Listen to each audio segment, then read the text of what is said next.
casas, gente que trabaja, horas que se pasan. Buenos días, amables oyentes de Radio Fénix. Estamos en el programa oficial de la Federación Uruguaya de Cooperativas de Vivienda por Ayuda Mutua, Habitar el Pensamiento, como todos los martes, tratando de analizar la problemática no solamente del movimiento cooperativo, sino también la realidad nacional. Y hablando de eso, queremos saludarnos nuevamente por el gran 1 de mayo que tuvimos el pasado domingo, que fue realmente multitudinario. Y bueno, y ahí estuvieron las columnas de fútbol junto al conjunto del movimiento sindical, la juventud. Realmente creemos que de los últimos años, extra pandemia, fue uno de los 1 de mayo más multitudinarios, lo cual nos llena de satisfacción. En otro orden, solo informamos que este sábado tenemos un encuentro nacional de cooperativas de viviendas del interior que vendrán aquí a Montevideo, donde discutiremos la realidad de cada uno de los departamentos y la problemática del movimiento cooperativo al respecto. En este marco, hoy tenemos una invitada especial en Habitar el Pensamiento. Se trata de la compañera historiadora Graciela Saprissa, la cual fue invitada por FUCBAN a desarrollar una investigación que a mí me pareció sumamente interesante y digna de leerse cuando pueda salir. Cuando salga el papel, libro. Pero ya se podría mirar en la web de repente. Ahí está. Así que buenos días. Bueno, buen día, exactamente. Buen día a todas y todos. Un gusto estar acá acompañándolos por una hora, en la que podremos explayarnos y bueno, presentar esto que hicimos, que fue apenas un inicio, digamos así. La investigación fue solicitada por la Comisión de Género de FUCBAN, y nos gustaría que nos cuentes, bueno, los pasos de esa investigación, cómo fueron llegando a la misma, porque se trata del rol nada más y nada menos que de las mujeres en el periodo de la dictadura, de las mujeres cooperativistas. Claro, es decir, la idea es hacer en un pantallazo apenas, porque esto fue un estudio apenas inicial, el primer escalón, digamos así, lo que llamamos más académicamente un estudio exploratorio.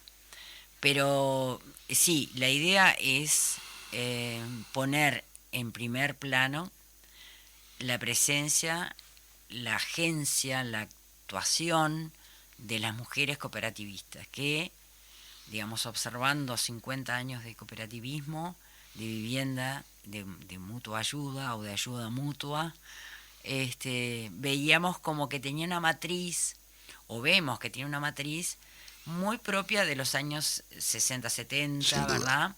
Impulsada por, más que nada, por el movimiento obrero. Ahora estábamos hablando, con una extracción obrera claramente, una extracción popular, vamos a decir así más genérico, pero muy masculina, de alguna forma, es decir, tiene la estructura de la época, ¿no? Es decir, de la militancia de la época. Y me acomodan el micrófono, por eso me sonrío. No por lo de militancia varonil, viril. Sí, pero tiene esa estructura y hay una falta de visibilidad de repente de la actuación de las mujeres. Tanto es así que, bueno, está ahora, ¿desde cuánto tiempo hace, Gustavo, que se creó la Comisión de Género? La Comisión de Género... Exitosa, porque hubo una experiencia hace muchos años. Exacto. La Comisión de Género se crea en el 2015. 2015, bueno. Y ahí hay unas personalidades muy salientes, encantadoras y muy trabajadoras, ¿no? Que han impulsado esto y sentían como necesidad, como de verse reflejadas, es decir, ¿qué importancia tiene visibilizar el papel de las mujeres en la historia? Que es lo que yo hago de alguna forma desde hace unos cuantos años. Que es el hecho de poder identificarte, es decir, encontrar como un eslabones, digamos, de una cadena. Tanto es así que es, que a mí me pareció sumamente reconfortante. Ya en los primeros pasos, ¿no? Es decir, cuando pensamos en esta investigación, dijimos, bueno, vamos a hacer eso que dijimos al principio, un estudio exploratorio de qué puede dar. Y tomamos nos ceñimos, porque los recursos eran escasos, el tiempo era escaso, y entonces dijimos, bueno, vamos a centrarnos en Montevideo, no vamos a ser tan ambiciosas de pensar todo en territorio nacional, ¿no? Y la capital. Entonces nos centramos solamente en la capital y dos ejemplos, digamos así, dos experiencias diferentes, pero que sí estuvieran en los inicios del cooperativismo de vivienda por ayuda mutua. Entonces, uno de ellos además son conjuntos de cooperativas, ¿no? Entonces ya es difícil esa maraña que se va haciendo de... Bueno, ahí tomamos un ejemplo de Carrasco, ¿no? Paso Carrasco, que es... La Cruz, zona 3 del José Pedro Varela. La zona 3 de José Pedro Varela. Gracias por la ayuda. Y allí tuvimos nuestro primer paso, nuestro primer encuentro. Entonces ahí ya doy el nombre. La primera entrevista que hicimos fue con Turquesa Pereira. Uh-huh. Y fue una entrevista extensa. Tuvimos otras también con ella después. Y fue maravilloso. Fue muy lindo. Bueno, siempre pasa cuando tú haces entrevistas y te aproximas no a los archivos, que son mucho más fríos, digamos así, son más difíciles de desentrañar porque está escrito por supuesto, subjetividad también hay en el archivo, ¿no? En el documento, pero esta es la subjetividad plena, porque claro. Lo que haces en una entrevista, cuando vos llegás a hacer una entrevista, y más con esta persona que tenía acumulada tanta experiencia y tanta vida, tanta entrega, ¿no? Tanta entrega a la ayuda, a la solidaridad, que nos conmovió. Salimos, pero yo trabajo con Graciana Sagaceta, que entró recientemente a trabajar en la Facultad de Humanidades, en donde yo estaba, en el Centro de Estudios Uruguayos, Centros Interdisciplinarios de Estudios Uruguayos, hasta me sale mal las siglas, CEIU. Salimos súper conmovidas y súper entusiasmadas. Dijimos, bueno, este es el hilo de Ariadna, ¿viste? Cuando dice, bueno, esto nos va a conducir a recrear una experiencia muy valiosa de estos, 50 años de vida en comunidad. Uh-huh. ¿Y dónde, cuándo se hizo esa experiencia? Fíjate que se hizo del 70, ¿no? Claro. Es decir, la ley de la Ley Nacional de Vivienda se aprueba 68. Hay una experiencia previa, pero estas son el otro conjunto es en Peñarol, un barrio ferroviario. La Mesa 2. La Mesa 2, y allí empieza más tempranamente, Uh-huh. ¿no? Y ahí, ahí tengo otra anécdota, como tenemos tiempo puedo sí, hacerla. Sí. Pero la idea de esa que estaba redondeando con la primera entrevista que hicimos con Turquesa Pereira, en zona, fue eso, ¿no? Es decir, este hilo que nos va a conducir a reconstruir la otra cara de la luna, si vos querés, ¿no? Uh-huh. Es decir, vamos a darle al cooperativismo de vivienda por ayuda mutua una faz, ¿no? De experiencias de mujeres. Entonces, en todo el transcurso, la idea fue hacer eso, ¿no? Es decir, el diseño fue, si se puede hablar de diseño, o el plan de trabajo fue reconstruir la experiencia cooperativista y la experiencia de crear comunidad desde la construcción, desde la vida cotidiana, desde la militancia, y qué resultados tuvieron. Exacto. ¿No? Entonces, todas las que entrevistamos son veteranas, ¿no? Es decir, porque recogían esta experiencia atravesando, ¿no? La fundación, la creación, la represión durante la dictadura, los lazos de solidaridad, la ayuda, ¿no? Eso sí que fue ayuda mutua, es decir, y el entretejido ese social de la que las mujeres somos muy expertas, ¿no? Claro. Y yo creo que ha sido, el resultado fue, me parece a mí, claro, es nuestra obra. Pero muy interesante. Es pequeño, es modesto, pero creo que sí hay un video, además, que se hizo, porque sacamos unas lindas fotografías, hicimos unos videitos, cosa de difundir esto, ¿no? Que no es tan novedoso, pero simplemente devolver, ¿no?, esa imagen fortalecida, si tú querés, de la presencia y la actividad, ¿no?, de las mujeres. En Mesa 2, también, digamos, el conjunto de entrevistas nos da la vida misma. Sí, sí, claro. ¿No? Es decir, ¿Cómo lo vivieron? Tú has hecho también en tus trabajos y en tus reconstrucciones de la historia de Fugban, has hecho entrevistas y valorás eso, ¿no? Sin duda. Decir, la experiencia de vida y bueno, y en esto particular, ¿no? Hay una característica de todas las mujeres que entrevistamos que tampoco son una extrema, no son muchas, ¿no? Porque todo este estudio ha sido acotado, pero todas pasaron por la experiencia de construir, fueron peones. Exacto. Fueron peonas, Sí, ¿no? Peonas de la construcción. Cosa muy importante, ¿no? Porque no solo se muestra la actividad de ellas como generadoras de comunidad, sino de trabajadoras, ¿no? Trabajadoras a ras de suelo, digamos así, y levantando y elevando todo lo que significó aprender a construir también, ¿no? Bueno, en Peñarol, Mesa 2, Sí. cuyo origen, justamente lo que decía al principio, es un barrio que tiene el signo ferroviario, no voy a decir de fútbol. Sí, no, pero es obviamente un barrio ferroviario por excelencia. Sí, está tensado, como decimos nosotros, entre toda esa tradición obrera, ferroviaria, y el Batallón 13, que precisamente durante la dictadura tiene un fantasma tremendo, que es la prisión y el lugar de tortura más exacerbado, si tú querés, ¿no? Sin duda. Es el infierno grande, lo que se llama infierno grande, bueno, que hoy día es un sitio de memoria y se puede visitar.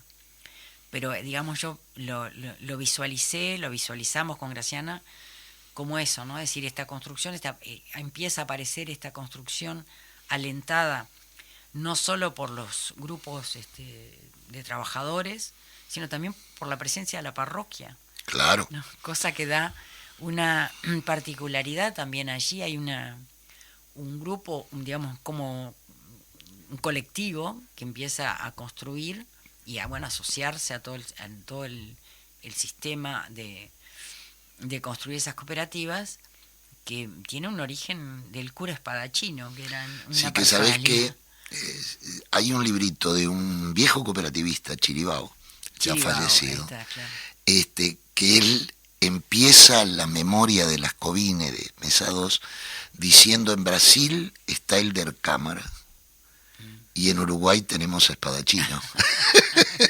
Bueno, Claro. sí, era un conjunto de curas progresistas. Además, Espadachino tenía unas salidas importantes en los medios. En la televisión. Era un cura mediático. Sí, claro. ¿No? Hubo varios, pero él en particular participaba en un programa. Me tengo que acercar al micrófono. Sí, sí. Participaba de un programa, no me acuerdo. De René Jolivet, era el periodista, no, se llamaba pero tenía un nombre que no recuerdo. Sepa su ahora. derecho o... Conozca su su derecho. Ese era el Conozca programa. su derecho. Exactamente. Sí, que era... Saltaban las piedras. Sí. En esos casos, bueno, pero... el cura espadachino pertenecía a esta corriente de la renovación o del ayornamiento de la Iglesia Católica a partir de Juan XXIII y del Concilio Vaticano, y después el aterrizaje que tuvo a partir de 68, ¿no? Medellín, y lo que llamaba la Iglesia del Tercer Mundo, ¿no? La Iglesia reformista, Sí, que indudablemente el cristianismo de base de que toda tenía esa mucho época. compromiso social con las transformaciones, y hubo muchos Obispos inclusive. obispos, sí.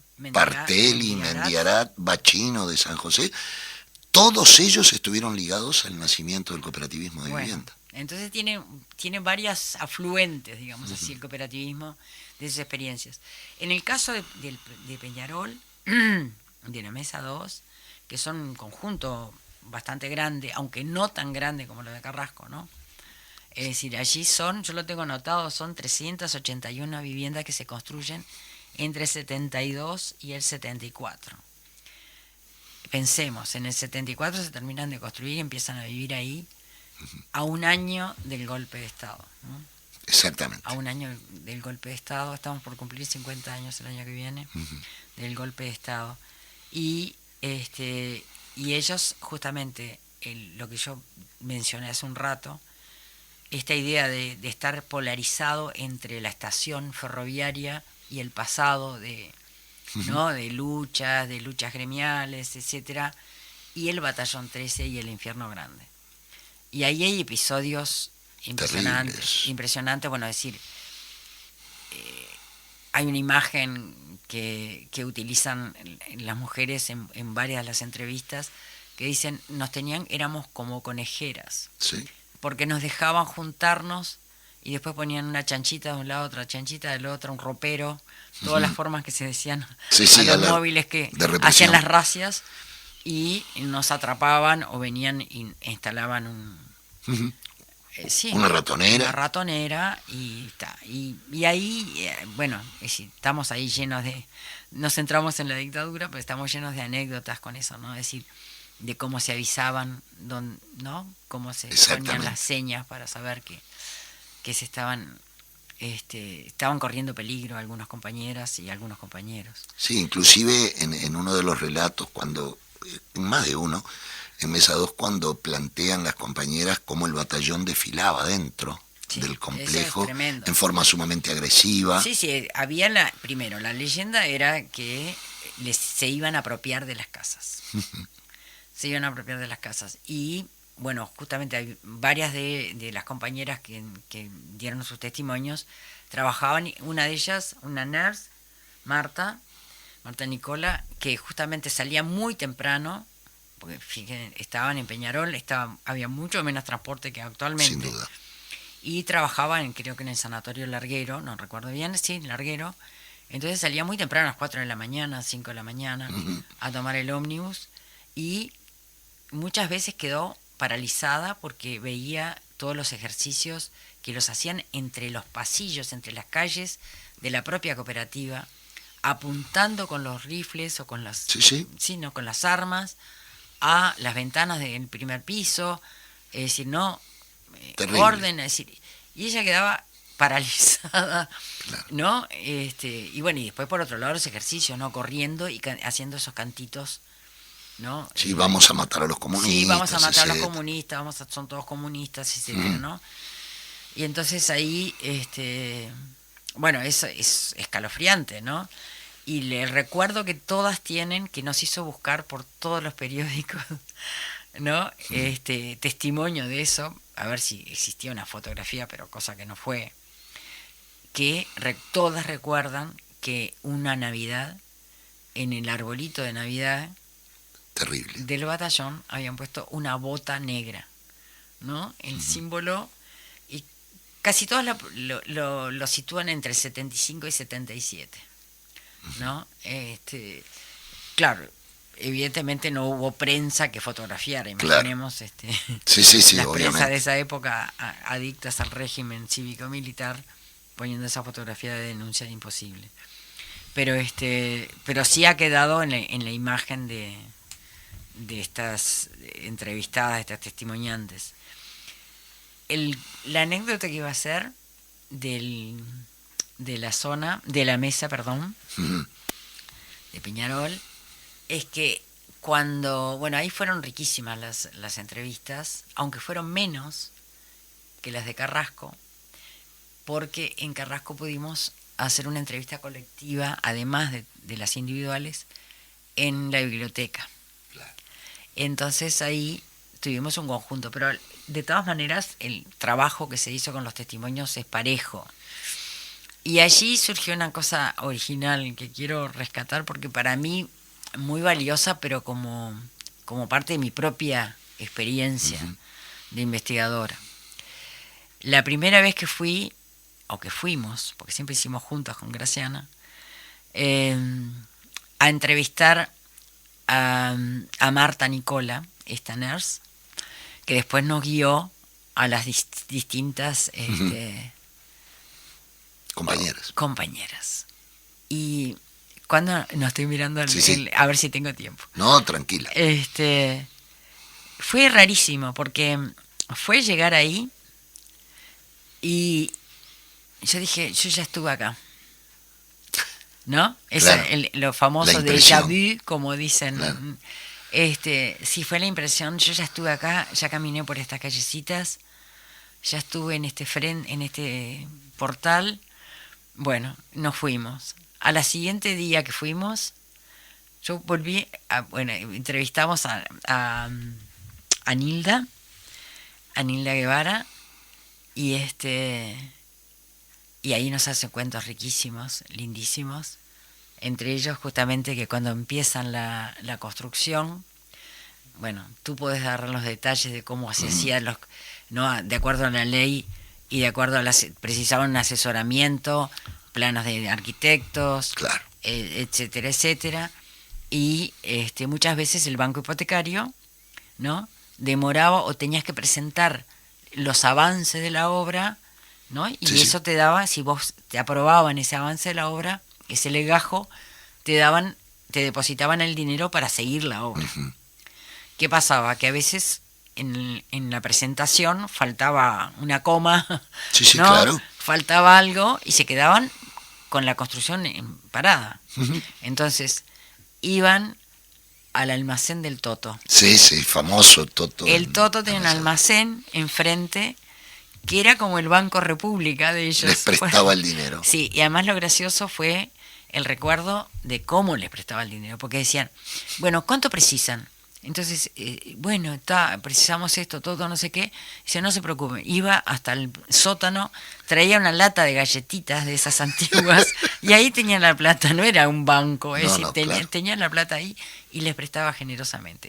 Debería haber una placa de memoria. Sí, claro. Bueno, ellos lo recuerdan siempre, ¿no? Impresionante, impresionante. Sí. Bueno, ¿y qué pasó? Cuando salimos de ahí, nos acompaña el compañero de Nilda también, entonces empezamos a caminar placita, el lugar de deportes, yo qué sé qué. Entonces ahí se me ocurre preguntarle, ¿acá no vivió Rosa Dovale? Que fue una persona que yo entrevisté cuando recién empecé a hacer entrevistas, digamos, dentro del campo de la historia, empecé a hacer historia oral, digamos, recogiendo testimonios. Año de la transición a la democracia, años, digamos, 86, 87. Estaba hablando de un cierre, digamos, un periplo, digamos así, ¿no? Y entonces me dice, claro, ¿cómo no? Ella, Rosa y Bernardino Dovale. Eran dos veteranos, muy conocidos, muy militantes, a las que justamente yo por otra investigación que había empezado a hacer en esos años, 86, 87, bueno, me habían pasado el dato, fui allí y la había entrevistado. Por supuesto que no está más Rosa, pero la incluí dentro de estas memorias porque tenía una historia que muestra justamente esto que decíamos, los distintos afluentes, ¿no? Que se encuentran en esos, diríamos, en esos nidos, en esas comunidades, ¿no? En esos colectivos que se generan en una cooperativa.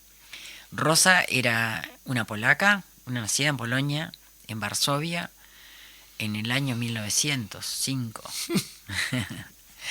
¿Y cómo terminó acá? Entonces era toda una historia casi novelesca, que la verdad que merecería una historia de vida más extensa, pero fue maravilloso poder pensar en ella, digamos, intercambiando, y que haya generado ese recuerdo de su participación. Tenía como 85, 86 años los dos muy viejitos, pero participaban en todas las presentaciones de libros, en las actividades, en las asambleas. Él siempre hablaba mucho, como pasa con los varones en las asambleas, que tú sabrás. Y ella justamente tenía un problema, me decía a mí, tenía con lástima, decía, yo nunca pude sacarme el tono, el acento, ¿no? Y les fastidiaba mucho eso, ¿no? Y que después se quedaba pensando, bueno, tenía que haber intervenido. Pero ¿qué pasa? Ella, que se perfilaba como tan modesta, tan modesta en eso, había sido la fundadora del gremio textil. Entonces, Increíble, claro, Rosa Stein, porque justamente se había adquirido el apellido de su pareja, ¿no? de Dovale, porque el Stein y el segundo apellido era mucho más difícil de pronunciar, entonces quedó acriollada, aunque no es acriollado porque Bernardino también era portugués de origen, los dos muy militantes del Partido Comunista. Ella incluso tenía una foto de Stalin en el living. Claro. Todavía cuando yo fui, Claro. después del 50 y pico, ¿no? Cuando ya Sí, se sí, hizo sí. la revisión del stalinismo. Pero de todas maneras, bueno, ese periplo de Rosa nacida en Varsovia, su madre se había ido a Brasil, emigrante, y les había dejado a ellos en Varsovia con los abuelos. Estalló la Primera Guerra Mundial, quedaron sin contacto con su madre.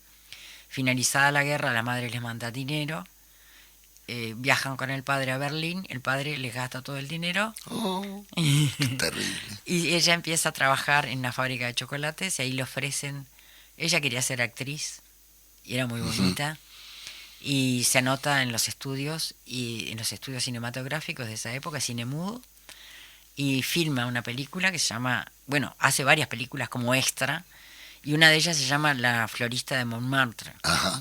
en el año 20. Entonces allí, con Lubitsch, que es un famoso director que después se tiene que ir porque era de origen judío, huye de Alemania y se refugia en Estados Unidos y se convierte en un gran cineasta en Hollywood.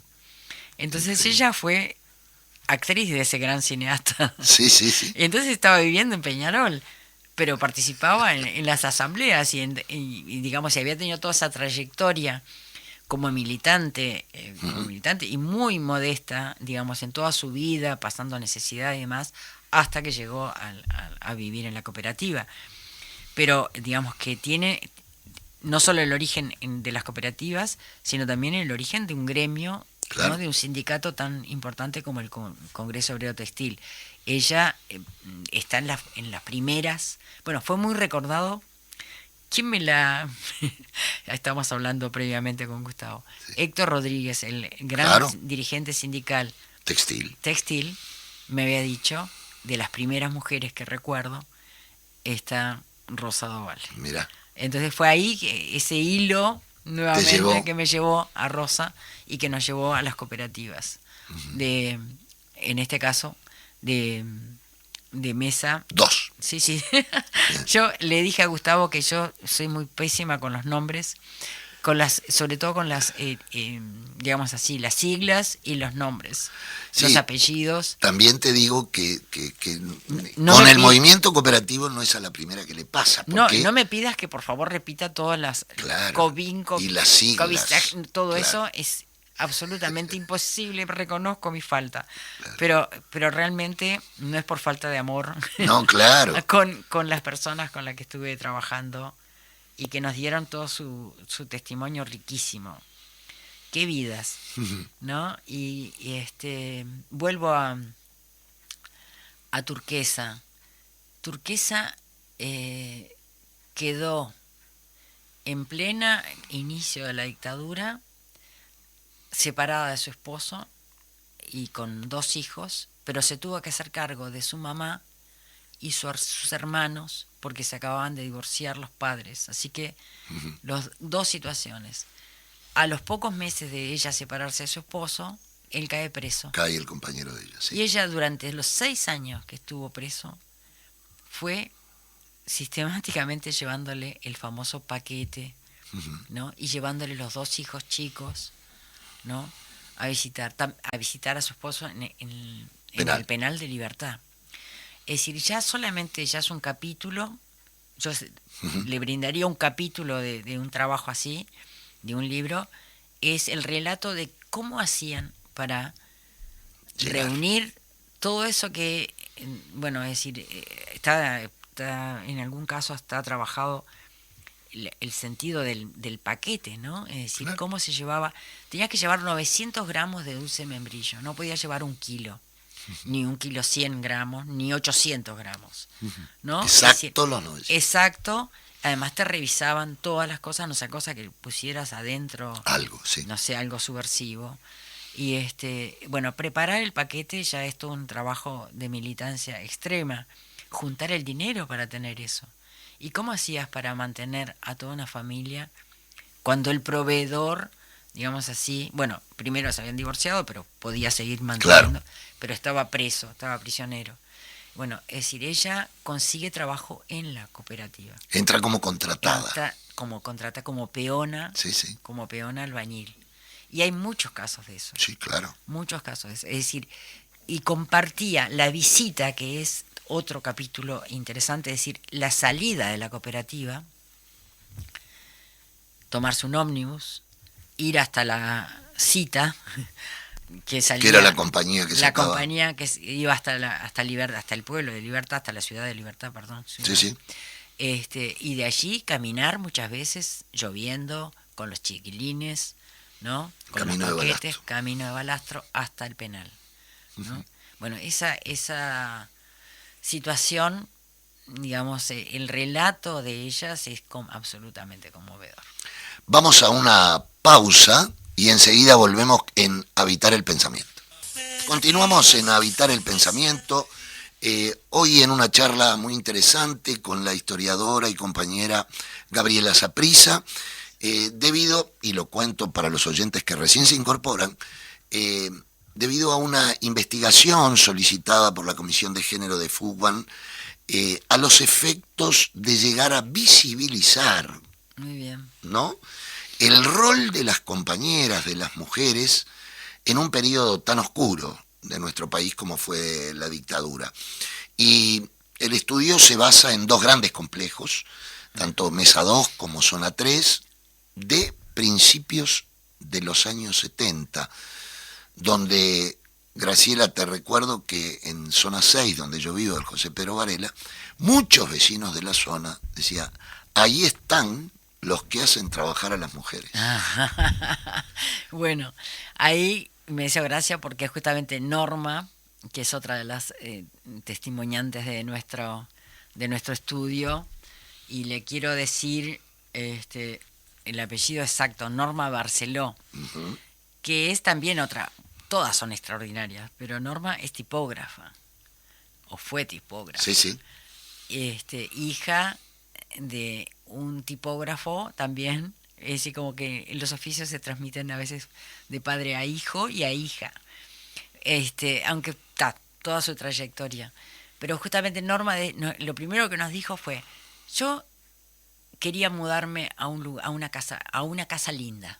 Quería, vivían por la Gruta de Lourdes y el esposo no quería, no quería salir de ahí porque era la casa de los padres. Pero dice, yo me fui a una experiencia, es decir, ella por los gráficos. Se inscribió, ¿no? en la cooperativa. Se inscribió ahí, fue el primer día de trabajar. Me pusieron a trabajar como cualquiera, como un hombre, a descargar un camión de ladrillos. Y salía encantada, porque no hacían distinción entre varones y mujeres. Entonces eso me encantó. Claro. Es decir, salí encantada, porque la hicieron trabajar. Entonces, Claro, sí, eso sí, mismo sí. que vos decís, ahí las hacen trabajar a las mujeres como algo negativo, y ellas lo vivieron como algo muy positivo porque estaban construyendo desde el pie, vaya cita rosa, Sí, sí. ¿no? Construyendo desde el pie su casa, ¿no? Sí, sí. Inclusive, Sí. Y una de las cosas que destacamos, y ellas lo destacaron, construían a ciegas la casa de otros o de otras, ¿no? Porque después, por el sistema de sorteo, te iba a tocar la que te tocara. Y eso está genial, porque es decir, tú pones el mayor de los amores pensando que puede ser tu casa y le va a tocar a otra o Exacto. otro, ¿no? Y me estabas haciendo un cuento ahora fuera del programa de tanta solidaridad, ¿no? Es decir, durante la dictadura. Mira, la solidaridad, yo siempre digo, en ese periodo fue, bueno, con los compañeros y las compañeras presas ni que hablar, o sea, se hacían horas, había un bolsón de horas para los compañeros que estaban detenidos y que obviamente su núcleo familiar se sentía resentido para hacer horas.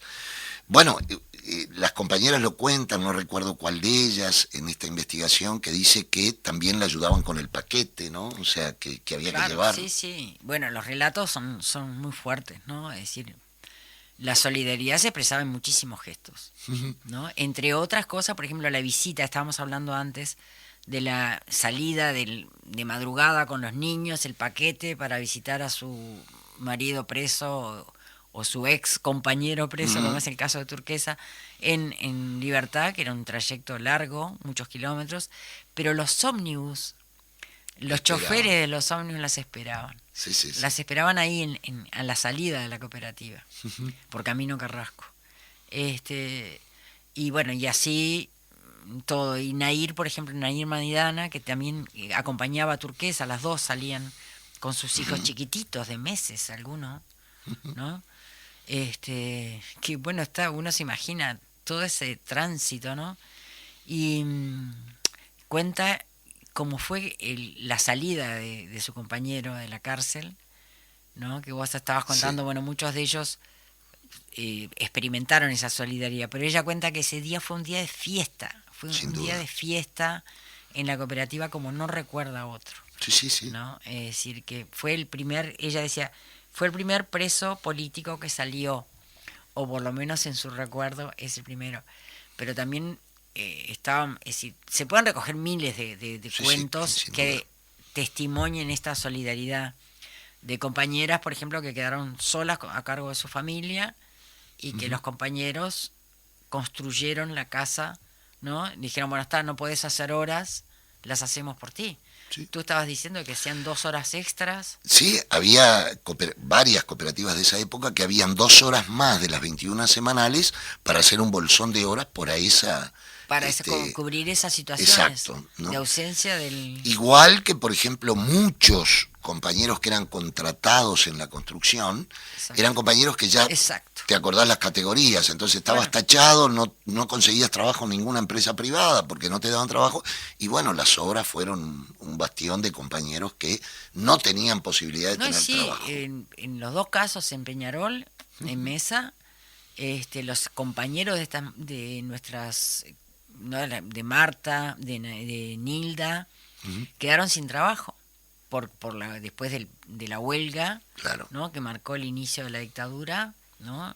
Esa huelga heroica de 15 días, y muchos de ellos fueron despedidos. Entonces ellos dos fueron despedidos y fueron absorbidos por la cooperativa, uno como administrador, otro como trabajador, para trabajar en otros ámbitos. Y entonces eso también operó como una especie de colchón, ¿no?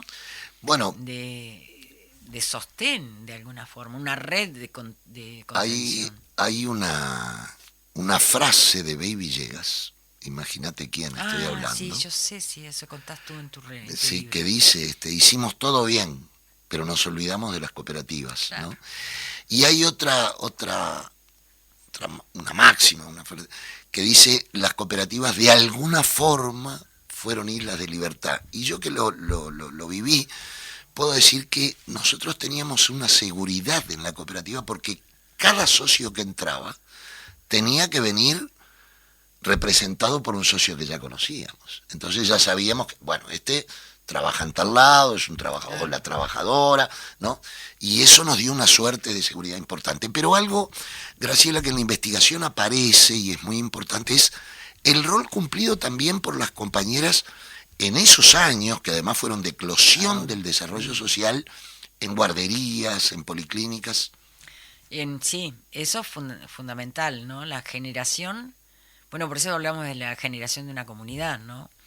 Que es, bueno, en primer lugar me parece que las guarderías fueron durante la obra, porque muchas, es decir, era gente joven, sin duda, en ese momento, y que iban a trabajar con los niños. Entonces, bueno, alguien tenía que hacerse cargo de esos chiquilines, que no cayeran dentro de un pozo, o que no les pasara alguna aventura como alguna de ellas, ¿no? Que cayó adentro de una pala donde estaban de la hormigonera, ¿no? Claro, pobres, los accidentes que existían también. Bueno, es gente que de repente empezaba como inexperta, pero bueno, está. Entonces, lo primero es, me parece a mí, el cuidado de los niños y toda la red de cuidados, ¿no? Muy importante. Sí. Fíjate que en mi cooperativa Y la salud, ¿no? Las policlínicas. Se construye primero la vivienda tipo, que le decíamos. Claro. Una vivienda para que se viera, a ver cómo Sí, iba a ser. cómo iba a ser. Y lo otro es la guardería. Claro. Se construye la guardería antes de las viviendas. Porque uno de los gremios de Zona 6 era salud pública, que tenía muchas compañeras con hijos y que, bueno, la guardería de obra cumplía un rol Claro, es fundamental. Fundamental. Y aparte también se da el fenómeno, que ese es un fenómeno urbanístico, sociológico, si tú querés, ¿no? Es decir, como se compraban terrenos en la periferia de la ciudad, ¿no? Es decir, porque eran mucho más baratos, para las cooperativas era mucho mejor encontrar en Peñarol o en Carrasco Norte, Exacto. ¿no? Que encontrar en pleno centro, como pasó después. Pero, y claro, los servicios ahí escaseaban, empezando por el transporte, la salud, digamos, las policlínicas, estaban lejísimos. Se tuvo que construir hasta la subestación de UTE. Claro, todas llevar el saneamiento. Claro, saneamiento. Porque DINAVI, la Dirección Nacional de Vivienda de esa época, de los 70, hasta que después toma el banco hipotecario, pero primero era la DINAVI, los terrenos que había expropiado eran todos de la periferia y otros comprados por las cooperativas, pero sí, y ahí no había servicios. Entonces las cooperativas tuvieron que sustituirlos o crearlos, y justamente muchos de ellos, por lo menos por estos dos ejemplos, ¿no? Estos dos centros generaron beneficios para el entorno, para también, todo el contexto, claro, para todo el barrio, ¿no? Las policlínicas, sí. Exactamente, las policlínicas que han sido, digamos así, muy, muy ejemplares de alguna forma, ¿no? Las guarderías también, porque consiguieron autosustentarse, bueno, o sustentarse a través de proyectos del exterior también, ¿no? Financiamiento del exterior. Consiguieron y que eran guarderías, bueno, las ponían como modelo, digamos. Sí, ¿no? Sí. Las bibliotecas. Las bibliotecas. Ese fue otro campo de acción. Y después todo lo que implicó los salones comunales para el teatro independiente, para cuando empieza a resurgir el canto popular. Sí. Todo eso. Y allí, en las comisiones de cultura, de bibliotecas, siempre había predominancia de mujeres. Sí, claro. Siempre. Y sí, eso es un modelo, si se quiere, ¿no? Es decir, el trabajar desde la base, a veces con demasiada modestia, sin disputar el lugar, ¿no? Sí, claro. Cosa que ahora ya está empezando a superarse. Pero además hay una característica que nos pasó, que es, y que creo que justamente queremos que estos productos, no este solo, es decir, toda la serie de productos que se están generando, ¿no? Pero, por ejemplo, muchas de ellas dicen, bueno, yo trabajaba tantas horas en la obra, trabajaba en mi trabajo asalariado, ¿no? Y no contaban las horas que trabajaban como para sostener la economía familiar y para sostener todo el entorno, digamos, colectivo. Claro. ¿No? Tanto es así que Nilda, por ejemplo, dice, en parte, en su momento estaba hablando, dice, no, porque yo nunca trabajé. Claro, nunca trabajé. ¿No? Y empezó a hacer todo el relato de todo lo que hizo, pero además, en un momento proveía a la cantina de la Facultad de Psicología, ¿no? A la cantina, al restaurante, todo lo que hubiera, pajualín, alfajores, comida, guiso, lo que fuera, es decir, tenía instalada la cocina en su casa con sus hijos. Era una empresa. Claro. Pero ella dice, yo nunca trabajé, yo que se hizo tapicería, pintaba, tejía, claro. Es decir, múltiples oficios. Pero pasa eso, que como no es un trabajo formal y reconocido, y aunque tiene ingreso de dinero, pero no es una asalariada típica, ¿no? No ingresa a una empresa, a una fábrica o lo que sea, es decir, se ve como no trabajo.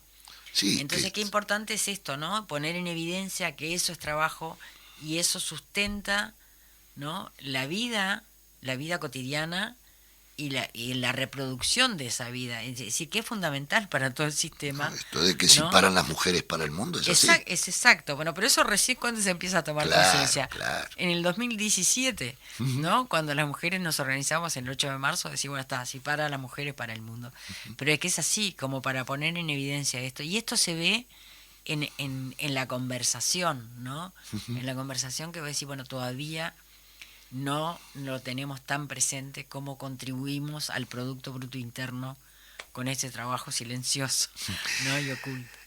Graciela, tú hiciste una investigación que me encantó, que Me fue alegro. la primer huelga Ah, de mujeres en el departamento de Colonia, que también eran textiles, da la sí, casualidad. sí.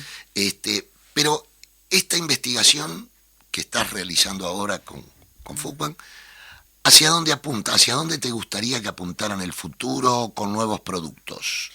Bueno, tenemos una idea de seguir adelante. Ahora Graciana está participando de un proyecto más complejo porque es con la Facultad de Arquitectura y Extensión y que toma la primera cooperativa como ejemplo, la primera cooperativa ¿De Isla Mala? de Isla Mala.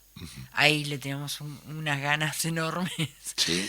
enormes de seguir, porque la idea es poder dar un paso hacia el territorio nacional, porque eso ha sido otro fenómeno, y un fenómeno muy particular, que hay, yo diría son dos fenómenos que me gustaría apuntar en próximas investigaciones, que ya quedó en evidencia en este pequeño trabajito. Yo soy muy modesta, pero es cierto que es un trabajo pequeño, acotado, que es el gran fenómeno que a mí me parece que es el proceso durante todo este tiempo de la dictadura que estábamos hablando, se va gestando un nuevo movimiento social, Sin duda, que no es reconocido al principio, absolutamente. es decir, que es resistido al principio, resistido por la ortodoxia militante de izquierda, ¿no? Si podemos ponerle ese título. Sí, es así. Y es resistido porque dice, bueno, ¿qué es eso de tener su casa? Eso es pequeño burgués. O no, esto no sigue los lineamientos ¿no? De la CNT del momento. De la CNT. O que esto lo impulsa la Alianza para el Progreso. Exacto, que claro. es una infiltración del imperialismo, Sí, poco menos. Bueno, toda esa leyenda se va perdiendo a medida que la experiencia propia de esta generación de comunidad, ¿no? Y de expresión de solidaridad y de resistencia a la dictadura, todo esto que estábamos mencionando, que a partir del 83, ¿no? Que es como una eclosión. Es la eclosión, pero la resistencia venía en los barrios. Venía de ahí, Sí, venía de ahí, sin es duda. decir, que, mantenido ese fuego prendido, y vos decís, bueno, el 83, la marcha de las mujeres La en marcha de contra las de la mujeres. ley De propiedad horizontal. que quería arrasar con el sistema cooperativista. Y bueno, y a partir de ahí, toda una actividad muy fuerte, ¿no? Sí. Entonces, ese fenómeno del movimiento, de la creación de ese movimiento, que ha sido estudiado. Sin Ha duda. sido estudiado por Portillo, entre otros, bueno, Mariana Méndez. Yo diría que es un fenómeno muy interesante que legitima a Fugman Claro. como movimiento social durante esos años. Y por otro lado, el fenómeno de que raramente la primera experiencia cooperativista nace en el interior, alentada, ¿no? por la Iglesia Católica, Bueno, de alguna forma. El tema fue, yo siempre digo, fue una gestación de laboratorio, porque es muy interesante. Cuando el CCU, Centro Cooperativista Uruguayo, tenía que conseguir tierra, se conectan con una agencia de cooperación que es Miserior, Claro, la alemana, católica. y le piden dinero para hacer las experiencias piloto. Y Miserior contesta que le da para tierras, para dónde construir, pero que tenía que ser en el interior. Yo busqué documentación por todos lados a ver por qué a Miserior se le había ocurrido que tenía que ser por el interior. No la encontré, pero lo real es que a caballo regalado no se le mira el pelo. Entonces CCU dijo, bueno, Marchemos. las 3 experiencias. Y las 3 experiencias, y ya te digo que si un segundo paso es la Fray investigación Bento, sí, pero si es la de Isla Mala, aún vive el padre Arrillaga, que fue el cura obrero que fue ahí. que gestó Claro. la cooperativa de vivienda de los peones de tambo de Isla Claro, Mala. y fíjate que son peones de tambo, ¿no? Y por lo tanto, vivían la semana en Sin el duda. tambo. Sí. Y durante toda la semana las que trabajaban Eran las mujeres. eran las mujeres. Sí, sí. Y sin embargo, si no pones, digamos, no abrís ese capítulo, queda siempre como que fueron los peones rurales los que construyeron eso. Queda escondida la Fantástico, mujer. sí, Claro. pero las mujeres, y además están todas muy activas y han recibido la visita. Sí, sí. Y bueno, y en este momento hay un proyecto, yo te digo, de esto más acotado a justamente a la generación de sistemas de cuidado y la construcción justamente de, bueno, pequeñas ciudades ejemplares de alguna forma, ¿no? En toda esta red de cuidados.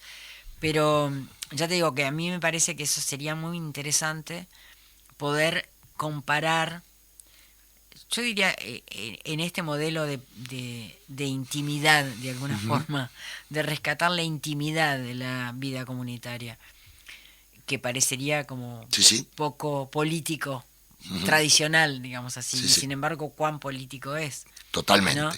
Entonces, rescatar esa experiencia, tanto, no voy a decir interior, porque ahora no se puede decir interior, porque es como disminuir el interior, Sí, es el sí. territorio nacional, Sí, sí. ¿no?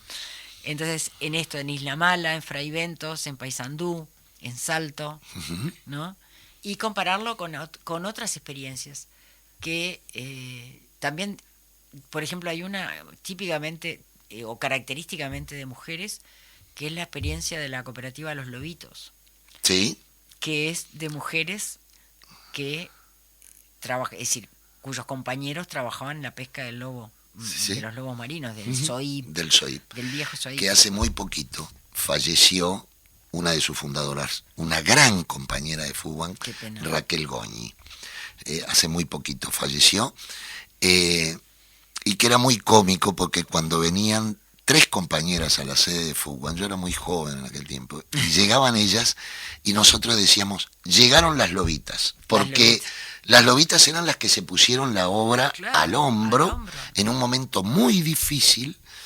Y después tenemos otras experiencias, o sea, Graciela, tenés para recorrer un largo espinel, Mujefa, por ejemplo, mujeres Exacto, bueno. jefas de hogar en Divino, Ciudad Vieja, Ciudad Vieja. también. Bueno, hay mucho para recorrer, me parece muy interesante si se va a Isla Mala, como te decía, Arrillaga vive, colgó los hábitos y vive en el departamento de Durazno, y hace muy poquito se puede ver en Memorias de Fútbol en Facebook una entrevista muy interesante, donde él reafirma algunas cuestiones que hemos investigado sobre la influencia de Lebret, de Munier, Claro. en toda esa corriente Claro, sí, el de personalismo curas, cristiano. exacto, de curas obreros, y Arrillaga trabajó muy ligado al sindicato de Isla Mala, y él arma la cooperativa, en realidad él les lleva la idea debido a sus conexiones con el CCU. Como para no ser sospechoso para la izquierda tradicional. Sin duda, sin duda. Entonces a mí me parece que es súper interesante eso, ¿no? Es decir, como un lavado de los prejuicios en los que muchas veces caemos, ¿no? Y que, bueno, que muchas veces hay una reacción de no aceptar lo nuevo, ¿no? A pesar de querer siempre, ¿no? El pensamiento progresista es como siempre estar inaugurando utopías, inaugurando lo nuevo, pero muchas veces caemos en la resistencia. O sea, a mí me parece que eso también es muy interesante. Muy bien, bueno, Graciela, te agradecemos muchísimo. Esperemos que prontito salga el libro. Bueno, el libro tiene que salir en papel, sí, además tiene fotografías muy lindas, documentos, no es un plomo no, para leerlo. Y muy aparte ágil. Está lindo porque están todas las historias de las historias de vida de las compañeras. Bueno, te agradecemos. A las que agradecemos muchísimo el habernos intimado de esa forma y transmitido tanta cosa emocionante y que nos emocionamos todas, claro, ¿no? Y que ese es el agradecimiento para ellas en primer lugar. Y el agradecimiento también a las compañeras de la comisión. Sin duda. Que son las que están impulsando ahí con mucho empuje, ¿no? Así que bueno, y gracias a ti por invitarnos a este programa. Muy bien.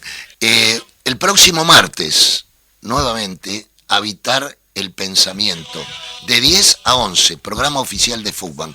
Los esperamos hablaremos de toda la problemática de vivienda, porque han visto que parece que las promesas de asentamiento cero ya se cayeron.